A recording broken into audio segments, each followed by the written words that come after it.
श्री शिवाय नमस्तुभयम। दोस्तों, आप सभी लोग जानते हैं कि 18 जून 2024 को है जून महीने का निर्जला एकादशी। इसीलिए दोस्तों, आप लोगों को इस दिन पंडित जी द्वारा बताया गया अपनी अभी की ही समर्पण कथा में एक लौटा जल वाला जो उपाय है जरूर करना चाहिए। और दोस्तों, बहुत सारे लोगों ने तो यह वाला उपाय करना भी शुरू कर दिया है, पर बहुत सारे लोगों को उपाय समझ नहीं आया है, जिस कारणवश वह अभी तक यह वाला उपाय नहीं कर पाए हैं। जिस दिन जून महीने का पहला एकादशी है, इस दिन आप लोगों को एक लोटा जल वाला उपाय जरूर करना चाहिए, जो कि पंडित जी ने अपनी अभी की ही समर्पण कथा में यहां पर बताया हुआ है। तो चलिए दोस्तों, उपाय को शुरू करते हैं। देखिए, यह दिन इतना खास होता है, इतना महत्वपूर्ण होता है। देखा गया है कभी कभी बड़े बड़े पूजा पाठ अनुष्ठान से जो मनोकामना पूर्ण नहीं होती है, वह एकादशी के दिन एक छोटे से उपाय करने से ही आपकी मनोकामना पूर्ण हो जाती है। और बहुत सारे लोगों ने इस उपाय को किया भी है और उनको इस उपाय को करने का फल भी जरूर मिला है। अगर आप लोग भी इस उपाय को निर्जला एकादशी के दिन करना चाहते हैं, तो आप इस उपाय को पहले अच्छे से समझ लेना, सुन लेना, उसके बाद करना। आपको इस उपाय का फल जरूर मिलेगा। और इस उपाय को करने से आपके घर में चाहे किसी भी प्रकार की दुख और समस्या क्यों ना चल रही हो, आपको उसका कारण भी नहीं पता है कि भाई यह समस्या किस कारण से चल रही है। उसका कुछ भी कारण हो सकता है, जैसे पितृदोष हो सकता है या किसी भी तरह का मंगल दोष भी हो सकता है, और भी बहुत तरह के दोष होते हैं, कुछ भी हो सकता है।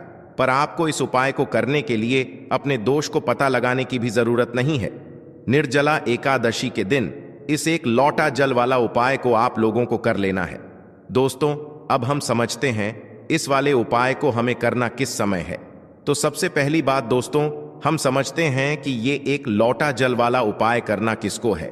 तो देखिए, यहां पर सीधी सी बात है कि ये एक लौटा जल वाला जो उपाय है, ये किस लिए किया जा रहा है।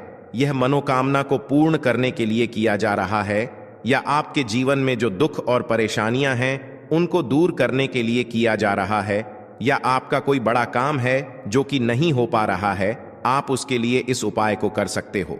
तो सीधी सी बात यह है कि आप अपनी किसी भी प्रकार की मनोकामना के लिए इस वाले उपाय को कर सकते हो। तो यह उपाय वह व्यक्ति कर सकता है जिस व्यक्ति को अपनी किसी भी प्रकार की मनोकामना भगवान शिव जी से पूर्ण करवानी हो। और अगर कोई भी माताएं बहनें जो है अपने घर की सुख और शांति के लिए, घर में धन समृद्धि को बढ़ाने के लिए वाला उपाय करना चाहती हैं, तो घर की जो बड़ी माताएं बहनें होंगी लक्ष्मी होती हैं। और जब घर की लक्ष्मी कोई विशेष उपाय करती है, तो उसका फल ही बहुत जल्दी मिल जाता है और बहुत बड़ा होकर मिलता है। अन्यथा इस उपाय को कोई भी व्यक्ति कर सकता है, चाहे वह बड़ा हो, चाहे वो छोटा हो, चाहे वह बच्चा हो।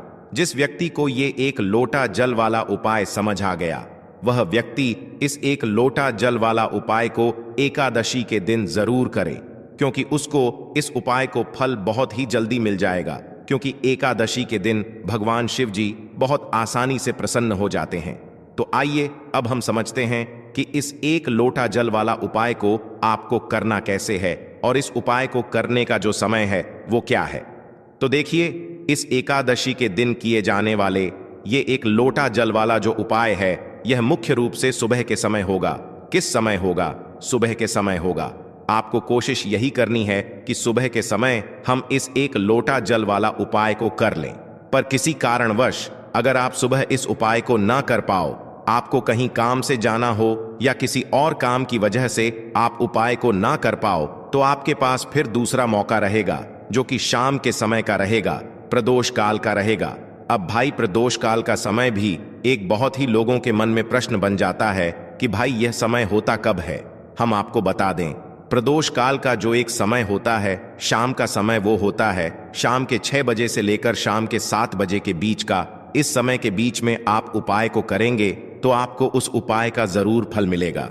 तो शाम के 6 बजे से लेकर शाम के 7 बजे के बीच में आप लोग इस एक लोटा जल वाला उपाय को कर सकते हो। तो भैया, बहुत सारे लोग यहाँ पर ये प्रश्न भी जरूर करेंगे कि भाई हम तो नौकरी पे जाते हैं, हम अपनी ड्यूटी पे जाते हैं और आने में हमें देर हो जाती है, तो उस जगह पर हमें क्या करना चाहिए।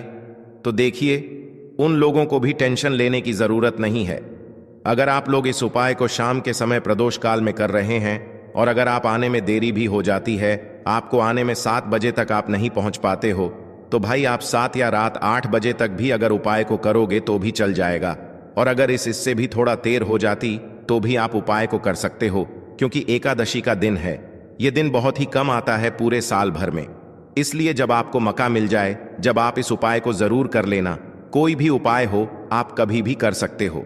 एकादशी के दिन बस कोशिश करना कि समय के थोड़ा मतलब अंतर्गत ही कर लो, पर किसी कारणवश अगर ना कर पाओ तो फिर आप थोड़ा देरी से भी कर सकते हो। आपको उपाय का फल जरूर मिलेगा, क्योंकि भगवान शिव विजन बहुत ज्यादा प्रसन्न होते हैं सभी भक्त गणों से जो उनको प्रसन्न करते हैं। तो अब हम यहां पर समझते हैं कि आपको उपाय कैसे करना है। सबसे पहली चीज दोस्तों, आपको एक लोटा जल निर्जला एकादशी के दिन शिवलिंग पर किस तरह से चढ़ाना है, जिसके बाद आपकी बड़ी से बड़ी मनोकामना पूरी हो जाएगी और आपको अपने जीवन में सब कुछ मिल जाएगा। दोस्तों, जल तो सभी चढ़ाते हैं, लेकिन शिवलिंग पर जो जल चढ़ाया जाता है उसको चढ़ाने का भी एक नियम होता है। किस तरह से आपको वह जल चढ़ाना है, आज की वीडियो में यह हम आपको बताएंगे। और इस तरह से दोस्तों, जब आप जल चढ़ाएंगे, बहुत जल्दी आपकी मनोकामना पूरी हो जाएगी। आपके जीवन में जो दुख और कष्ट हैं वो भी दोस्तों बहुत तेजी के साथ आप देखेंगे कि दूर होते चले जाएंगे। तो दोस्तों, अगर आप भी अपने जीवन में सब कुछ हार चुके हैं या आपको लगता है कि अब आपके जीवन में कुछ भी अच्छा नहीं होने वाला है या अच्छा नहीं होने की सारी उम्मीद है दोस्तों, अगर आपके पास समाप्त हो चुकी हैं, खत्म हो चुकी हैं, तो दोस्तों आपको यह एक लोटा जल का उपाय करना है। बस इसके बाद आप देखेंगे कि बहुत बड़ा बदलाव आपके जीवन में आएगा।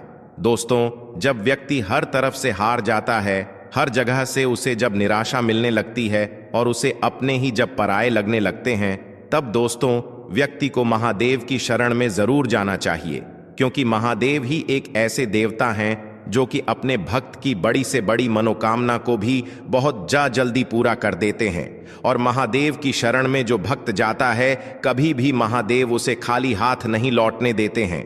अपने उस भक्त की जरा सी पूजा से प्रसन्न होकर अपने उस भक्त के जीवन के हर दुख को वो हर लेते हैं, हर संकट को वो दूर कर देते हैं।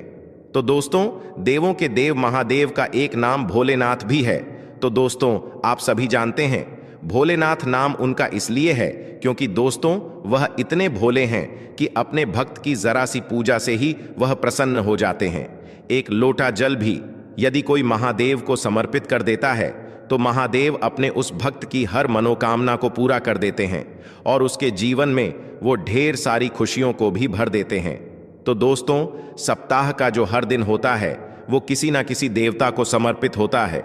उसी तरह से दोस्तों, एकादशी का जो दिन है ये देवों के देव महादेव को समर्पित है। यानी कि एकादशी का जो दिन है, आप सभी जानते हैं कि सबसे ज्यादा पूजा की जाती है महादेव की इसी के साथ।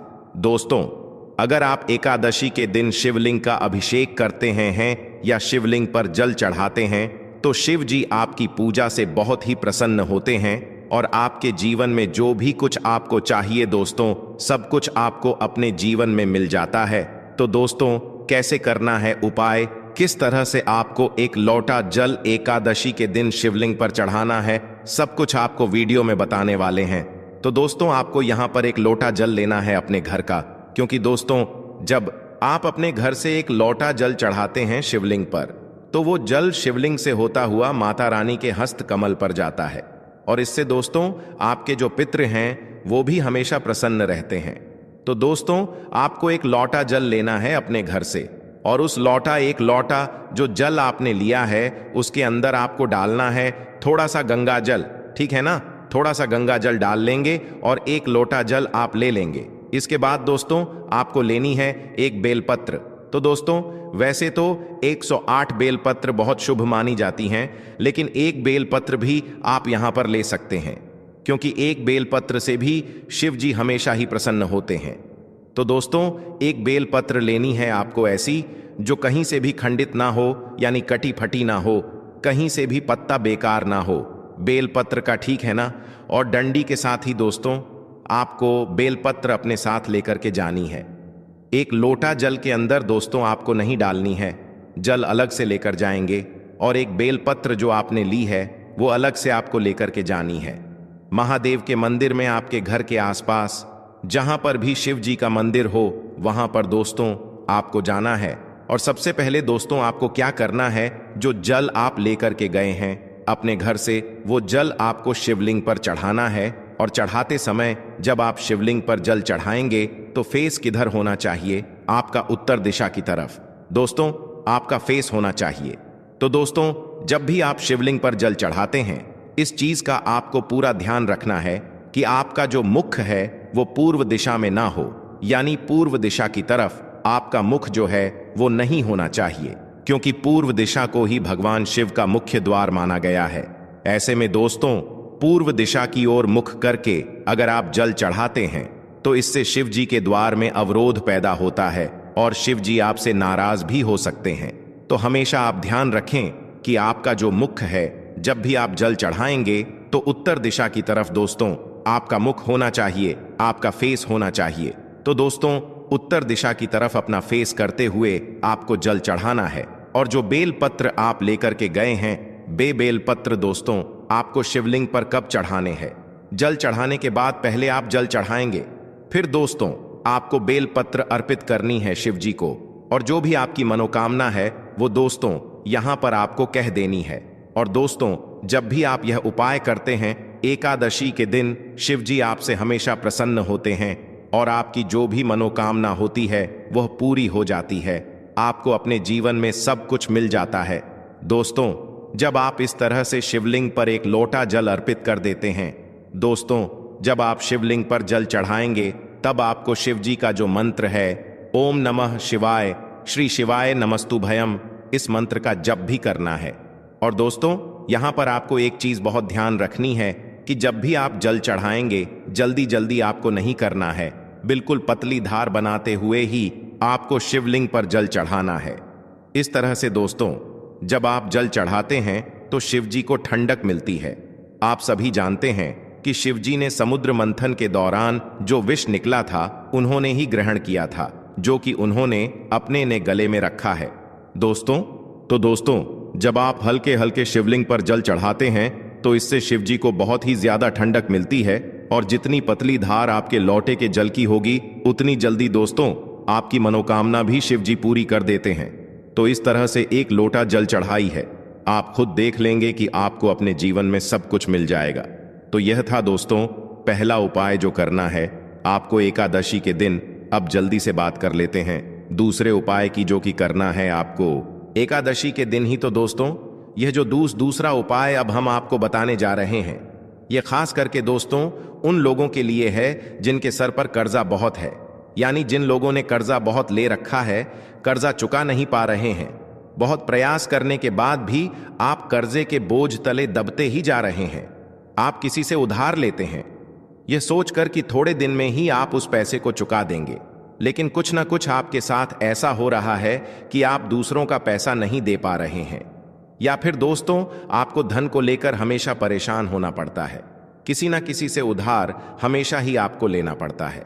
तो यह दूसरा उपाय करना है आपको एकादशी के दिन करके देख लीजिए, सारा कर्जा आपके सर से उतर जाएगा और धन से जुड़ी जितनी भी समस्याएं हैं, जितनी भी प्रॉब्लम्स हैं, वो बहुत तेजी के साथ दूर होने लगेंगी। तो दोस्तों उपाय को करने के लिए आपको यहां पर लेना है शहद, ठीक है ना, शहद लेना है और आपको एकादशी के दिन शिवलिंग का अभिषेक करना है शहद से। तो दोस्तों कितने एकादशी करना है, यह उपाय आपको कम से कम 5 एकादशी करना है, करके देख लीजिए। जी आप देखेंगे कि जब आप शहद से शिवलिंग का अभिषेक करेंगे तो आपके जीवन में जो कर्जे से जुड़ी समस्याएं हैं वह दूर हो जाएंगी। और इसी के साथ दोस्तों धन वृद्धि आपके जीवन में बहुत तेजी के साथ होगी और जितना भी कर्जा आपके सर पे है वह भी दोस्तों बहुत तेजी के साथ उतरने लगेगा। दोस्तों जब भी आप कोई उपाय करते हैं पूरी सच्ची श्रद्धा के साथ करते हैं, भोलेनाथ पर पूरा विश्वास रख करके करते हैं, तो दोस्तों भोलेनाथ अपने भक्तों के जीवन में जितने भी दुख और कष्ट होते हैं उन्हें तो दूर कर ही देते हैं, अपने भक्तों को कभी वह दुखी नहीं होने देते हैं। तो दोस्तों अगर आप अपने जीवन में हर तरफ से हार चुके हैं, हर तरफ से आपको ऐसा लगता है कि आप कोई उम्मीद नहीं बची है आपके जीवन में, तो दोस्तों आपको महादेव की पूजा एकादशी के दिन जरूर करनी चाहिए। और सरल से उपाय जो हमने आपको बताए हैं, उन उपायों को आप करके देख लें। आप देखेंगे कि आप अपने जीवन के समस्त दुखों से और कष्टों से हमेशा के लिए छुटकारा पा लेंगे।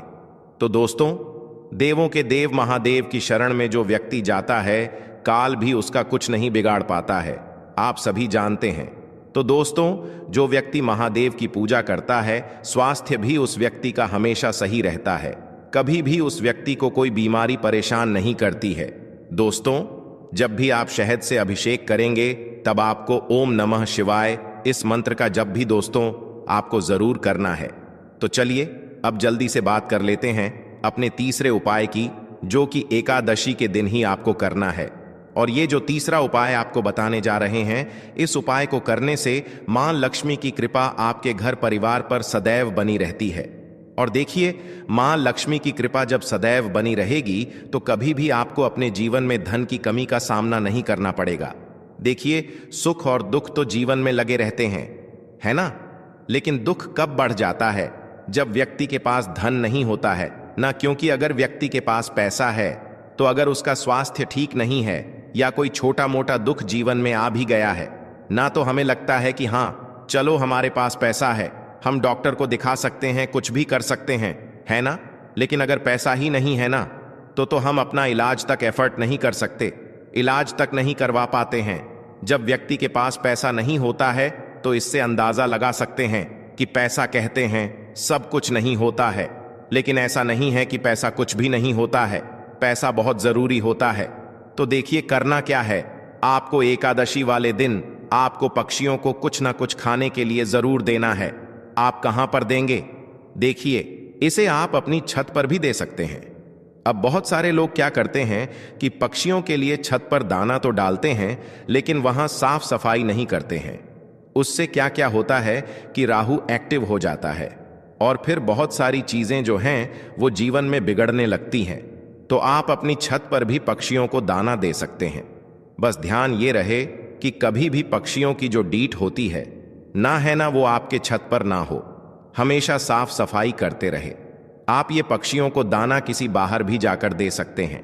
कोई पेड़ आदि है, आपके घर के आसपास कोई गार्डन है, वहां पर भी दे सकते हैं। इस दिन आप पक्षियों की सेवा जरूर करें, उनके लिए पानी की व्यवस्था जरूर करें, क्योंकि इससे क्या होता है कि श्री हरि विष्णु आपसे बहुत जल्दी प्रसन्न होते हैं, और श्री हरि विष्णु प्रसन्न हो गए तो मां लक्ष्मी तो प्रसन्न होती ही होती हैं। तो यह इतना उत्तम उपाय है ना कि एकादशी के दिन यह जो उपाय है ना, यह सबसे उत्तम माना जाता है। साथ ही साथ अगर आपके घर के द्वार पर इस दिन कोई भी आए, कुछ भी आपसे मांगने, कोई भी जरूरतमंद व्यक्ति हो, कोई गाय हो, कोई कुत्ता हो, उसे कभी भी खाली हाथ ना जाने दें, है ना? अगर कोई भी एनिमल्स आता है, उसे खाने के लिए दें। कोई जरूरतमंद अगर व्यक्ति आपके घर पर आ रहा है, तो उसकी मदद भी आप इस दिन जरूर करें। तो देखिए, बहुत अच्छे से उपाय आपको समझाने और बताने का प्रयास किया है। अगर फिर भी आपको कुछ पूछना हो तो कमेंट सेक्शन में आप पूछ सकते हैं।